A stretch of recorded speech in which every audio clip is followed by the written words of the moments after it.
Matt Schlapp, Kari Lake join us now to talk more about all of this. Good to have you both here. Kari, I want to play Nicole Wallace on today's Epstein dump from MSNBC.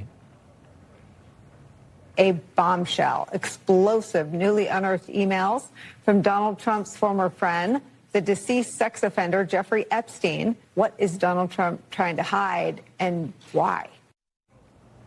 Based on what we learned today, Kari, and we've parsed through. I mean, I like I said, we haven't shied away from this story at this network. We know it's not popular with the White House, obviously, but we have a general interest in what's in these files. I want to see these files released. But what I saw today was the most vile behavior with information that the way that they tried to manipulate it, the way that they lied about it, was really about at the bottom of the barrel, I'd say. You can't hate the fake news enough. I mean, it's so bad. And what we saw, I saw the headline today and I immediately ignored it.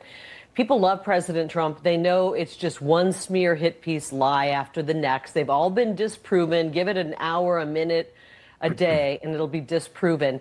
But it's really rich of Nicole Wallace. She's up to her earlobes, her husband and she are in this Russiagate story.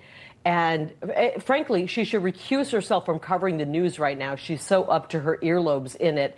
And you could almost feel a sigh of relief from her. Great, they threw some fake story out there for me to talk about so I don't have to continue to implicate my husband and my family in this. It's just really outrageous that MSNBC is even allowing her to work with the implication of her husband being part of the whistleblower situation with James Comey and the whole Russia collusion story. Right. People aren't buying the lies the fake news media is trying to put out there to smear President Trump. Yeah.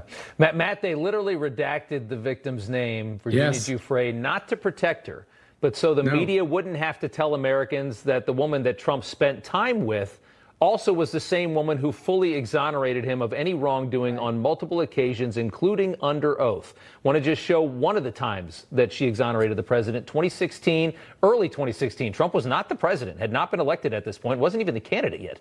I don't think Donald Trump participated in anything. That would have to be another assumption.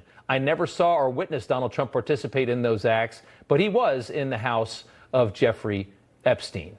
So there you have it right there. And they conceal that name so that they can do exactly what they did today, win politically. That's how much they really care about the Epstein files.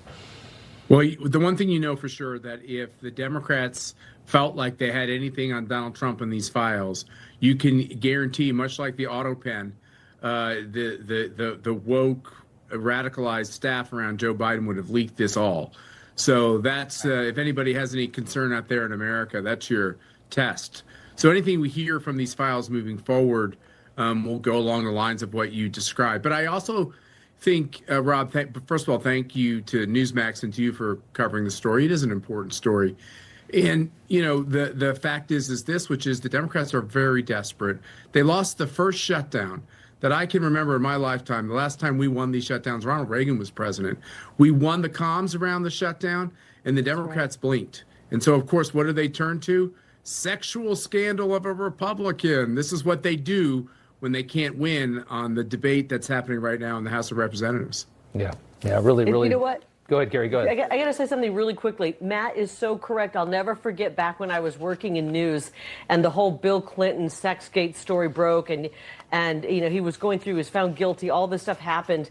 And what happens at the same time? The news station I worked for put out a shed fire to give us something to talk about because they didn't want to have to. The fake news didn't want to have to cover a Democrat being hurt by their own actions and having bad news come out. Anything but covering a bad news story for the Democrats, and they'll cover it and make it the lead story. Yeah, you want to know how fake all this is. I mean, the way they're screaming about this story tonight, Bill Clinton still does events all the time. And when he walks in the door, he is cheered on. They shake hands with him. I mean, they love the guy. He doesn't have to hide from anything, even though what we know is in these files. I mean, that's an indication of the reality of this story and what these people actually think, what they believe, and what they really care about. I got to leave it there. We're going to have a big show with the government reopening. Good to see you both, Kari and Matt. Thanks.